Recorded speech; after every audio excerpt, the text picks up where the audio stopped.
Di sebuah pabrik tempat pembuatan nuklir asli Bogor, hiduplah seorang NPC yang sedang mendorong sebuah kotak dengan logo tidak ramah lingkungan yang sudah dipastikan bukan kotak kenceleng apalagi nasi kotak, yang rupanya kotak berisi limbah nuklir tersebut hendak dibuang ke suatu tempat menggunakan mobil kolbak yang biasa digunakan ngangkut galon demi menghemat anggaran transportasi. Bahkan sang pemilik pabrik udah bodoh amat supirnya kena paparan radioaktif dan Pak Supir juga kelihatannya bodoh amat anaknya jadi yatim, yang intinya kotak kematian itu pun akhirnya dicemplungkan ke dalam sungai, yang mana sungai tersebut terhubung ke sebuah sumur di desa villager yang merupakan sumber mata air di desa mereka. Entah dosa apa yang diperbuat warga desa sampai-sampai sumurnya kena radiasi nuklir sehingga mengakibatkan salah satu NPC yang sedang mengandung bayi di dalam lambungnya harus meminum air radiator.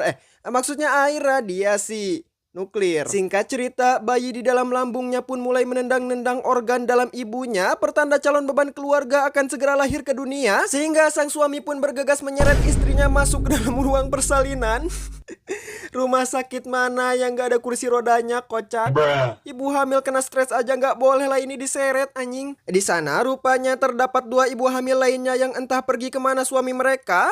Mungkin dihamili si dokter. Intinya setelah bayi mereka keluar lengkap dengan baju dan celana yang sudah dimasukkan lewat ari-ari di umur kehamilan yang ke-5 bulan, alhasil para ibu pun tak perlu khawatir bayinya tertukar.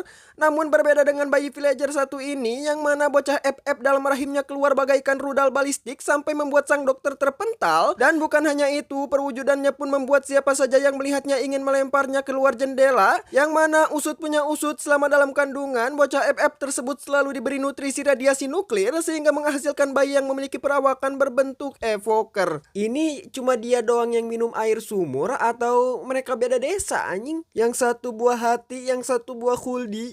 Namun meski demikian, sang ibu tetap menyayangi bayinya yang sudah dikandungnya selama 2 tahun. Dan karena akan menjadi MC ke depannya, kita namai saja bocah abu satu ini dengan sebutan Tama. Dokter yang tak sudi peralatan medisnya terkontaminasi radiasi nuklir, ia pun segera mengusir mereka bertiga. Dan saat dalam perjalanan OTW pulang, penampakan Tama membuat geger satu desa, sehingga sesampainya di rumah, para minion desa yang akhlaknya terancam punah ini pun langsung melakukan aksi nobar di jendela rumah tepat di depan mata kepala orang tuanya. Singkat cerita, setelah beberapa tahun berlalu, Tama pun tumbuh menjadi bocah penendang pintu sejati sampai akhirnya tibalah hari pertamanya masuk sekolah, yang rupanya Tama bersekolah di TK Al Zaitun mengambil jurusan strategi perang karena cita-citanya hendak menginvasi Tadika Mesra. Namun sayangnya bocah kulit abu vulkanik ini kesulitan mencari teman baru dalam perjalanannya OTW ke sekolah, sampai akhirnya muncullah seorang bocah ngep-ngep bernama Arman yang mau berteman dengan Tama. Namun sayangnya Arman yang memiliki nama panjang Arman Binatang, ia malah menggoblin bekal milik Tama dan pergi meninggalkannya begitu saja tanpa rasa bersalah. Singkat cerita, sesampainya di ruang kelas, di saat guru mereka sedang mengajarkan materi pemberontakan, tiba-tiba saja Tama dilempari batu kerikil oleh teman-temannya sehingga mengakibatkan Pak Guru magang terganggu.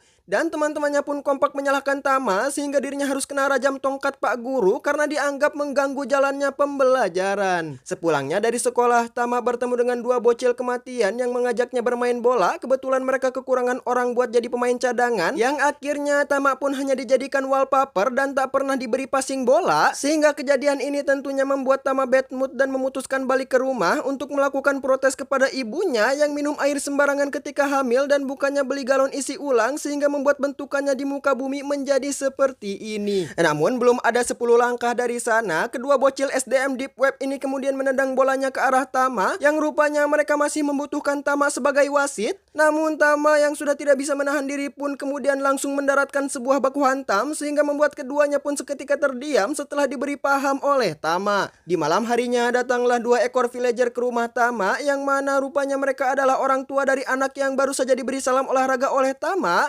yang mengaku bahwa ketika bermain bola dengan Tama, dirinya melakukan sliding Sergio Ramos kepada anaknya sampai ACL dan meminta ganti rugi berupa sejumlah emerald kepada orang tua Tama. Alhasil orang tua Tama yang percaya-percaya aja karena ketika lahir dokter yang membantunya aja sampai terpental, mereka akhirnya membayar sejumlah emerald untuk biaya pengobatan anak mereka. Tama yang merasa keberadaannya hanya akan mendatangkan musibah, ia pun kemudian memutuskan untuk kabur dari rumah dan mencari tempat healing, meratapi nasibnya yang harus terlahir dengan skin begundal dan menjadi musuh para warga. Sampai akhirnya di hutan belantara, Tama pun dicegat oleh dua serigala yang lagi mabok lem Aibon sehingga menciptakan efek mata Sharingan. Namun beruntung Tama diselamatkan oleh seekor Vindicator yang tiba-tiba berteleport di hadapannya dan memberinya sebuah jagoan neon dengan maksud supaya Tama mau diajak ke Woodland Mansion alias markas para Vindicator dan Pillager berada. Sementara itu, di saat orang tua Tama sedang jalan-jalan keliling desa mencari anaknya yang hilang, di sisi lain Tama justru sedang direkrut menjadi anggota baru para begundal, yang mana di sana ia justru disambut dengan baik oleh sang komandan yang matanya harus tersegel permanen hasil dari peperangan melawan Uni Soviet pada Operasi Barbarossa, dan matanya nggak sengaja kecolok laras tank Panzer Jerman, dan ia pun segera memerintahkan salah seorang minionnya untuk mengajak Tama berkeliling meruntur seluruh isi Woodland Mansion. Singkat cerita, setelah mereview seluruh sudut mansion, Tama akhirnya di-giveaway-kan satu ruang kamar sehingga ia tidak perlu lagi mencium aroma limbah perut alias tinja, karena di rumah sebelumnya yang minimalis, mereka hidup satu ruangan dengan dapur, kamar, dan juga WC. Di sisi lain, orang tua Tama yang udah keliling desa semalaman masih saja belum menemukan tanda-tanda keberadaan Tama. Bahkan setelah mengecek sekolahan Tama berharap anaknya ada di sana, mereka tidak menemukan apa-apa di sana selain Pak Guru magang dan murid-murid SDM Deep Web yang makin hari materi yang diajarkan semakin gak jelas.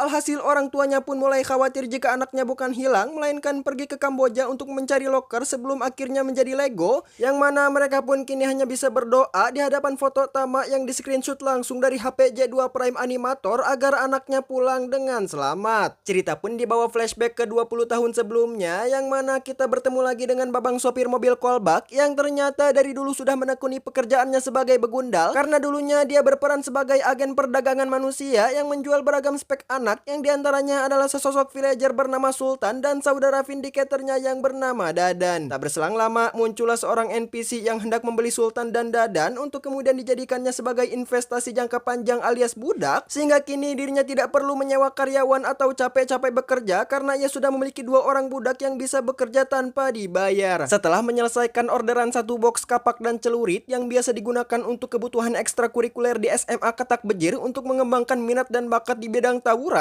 tiba-tiba saja seonggok besi bernyawa yang sudah dipastikan mati jika ditempatkan di medan ini mengejarnya karena mengira Sultan hendak melakukan aksi penggoblinan berkat skinnya yang tidak terinput dalam memori Iron Golem, sehingga tanpa sengaja Sultan pun menjatuhkan satu box penuh berisi celurit yang seharusnya diantarkan ke toko Mamat Gun Shop yang terletak tak jauh dari desa mereka. Alhasil ketika hendak menyetorkan hasil dagangannya, Sultan hanya bisa menyetorkan kata maaf sehingga memicu terjadinya salam olahraga yang mengakibatkan mata kirinya terkena dark system dan terancam penglihatan mata kirinya kena banet selama-lamanya. Dadan yang merasa kasihan melihat mata kiri saudaranya tersabotase, dia pun membuat penutup mata untuk Sultan yang jangan tanya gue kenapa penutup matanya harus ditempa baja.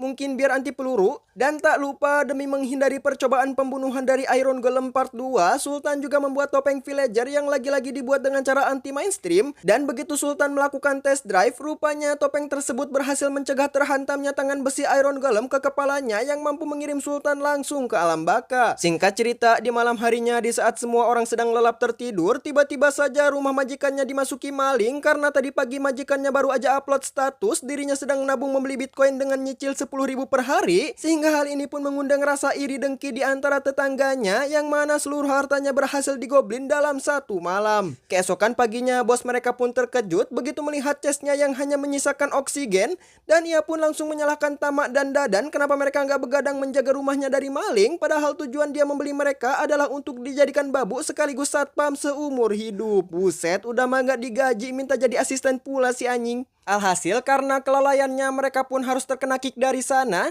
Lah, justru itu yang mereka cari. Bukannya dijual malah dilepas si kocak. Dan semenjak saat itulah Sultan dan Dadan menanamkan kebencian kepada para villager dan mulai membangun kerajaannya sendiri di tengah hutan Amazon, sampai akhirnya dia bisa menjadi komandan di Woodland Mansion yang memimpin ratusan illager kurang beruntung lainnya. Jadi disclaimer dulu buat kalian, mata komandannya bukan kecolok laras tank Panzer, tapi karena kena bogem dari majikan villagernya akibat tidak menyetor uang penjualan celurit yang seharusnya digunakan baku bacok oleh pasukan Katak Bejir. Kembali ke bocah nuklir, di saat dirinya sedang melihat foto keluarga cemarannya, tiba-tiba saja sang komandan memanggilnya ke ruang latihan dengan maksud dan tujuan melatih Tama untuk dijadikan pasukan yang nantinya akan membantu mereka ketika melakukan perampokan rutin bulanan ke desa-desa villager. Tak berselang lama, Tama pun dicekoki sebotol kuku bima hasil eksperimen ilegal yang konon katanya cairannya dapat menganugerahi kekuatan ajaib kepada siapapun yang meminumnya. Namun berhubung orang terakhir yang meminum air tersebut sudah dianugerahi gelar almarhum, sehingga hari ini Tama menjadi kelinci percobaan kedua untuk mengecek eksperimennya.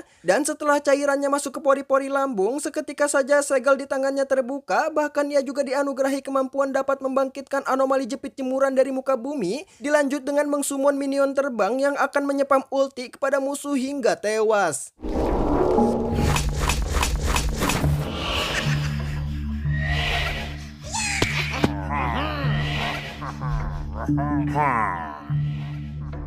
Singkat cerita, setelah merasa pasukannya cukup kuat untuk melakukan adu mekanik melawan villager, terlebih lagi kini mereka sekarang punya mage, sang komandan dan para minionnya pun segera OTW ke desa villager untuk memparani rumah-rumah warga sekalian membalas dendam ke majikan villagernya. Sesampainya di sana, para illager pun langsung menyatakan open war dan membaku hantamkan setiap villager yang ditemuinya. Bahkan kini mereka sudah tidak takut lagi kena geprek Iron Golem berkat kekuatan Babang Tama yang bisa memfataliti bongkahan besi, ditambah lagi gerombolan tuyul terbang setianya yang senantiasa memberi salam penutup sebelum akhirnya tewas di TKP. Ketika Tama sedang berburu arman binatang yang pernah mencuri bekal sekolahnya dulu, tanpa sengaja ia malah melihat kematian ibu dan ayahnya secara live streaming, yang mana orang tuanya masih sempat sadar dan melirik ke arah Tama sebelum keduanya memilih bodoh amat dan lanjut masuk ke mode tidur permanen untuk menonton Tama dari mode spektator. Setelah melihat orang tuanya mokat, Tama pun seketika murka dan melakukan friendly fire kepada saudara komandan yakni Dadan, yang mana kejadian ini pun membuat para minion komandan langsung mengepung Tama dan bersiap mengeroyoknya sampai tewas. Namun untungnya otak para begundal yang berpikir dengan kecepatan manusia purba ini sedang berpikir mereka harus ngapain,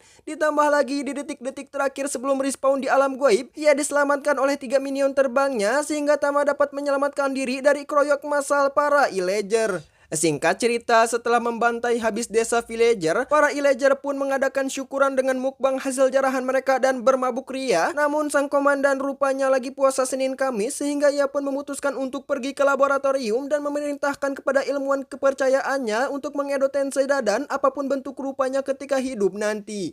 Sang ilmuwan yang anggaplah bernama Einstein ini kemudian mulai mengambil sepasang tangan Terminator untuk mengkolaborasikan Dadan dan kudanya sehingga terciptalah makhluk yang perawakannya seperti bukti perkawinan sedarah Yakjuj Makjuj. Namun tak cukup sampai di situ, rupanya Einstein juga harus mengcheck out sebuah ramuan ajaib hasil ekstraksi tinja Raja Namrud yang setelah dicekoki ke dalam mulut Dadan, maka arwahnya yang sudah mau masuk surga akan ditarik kembali ke dunia dan dengan wujud campuran antara kuda dan Vindicator bisa menghasilkan badak purba yang biasa kita panggil dengan sebutan Ravager.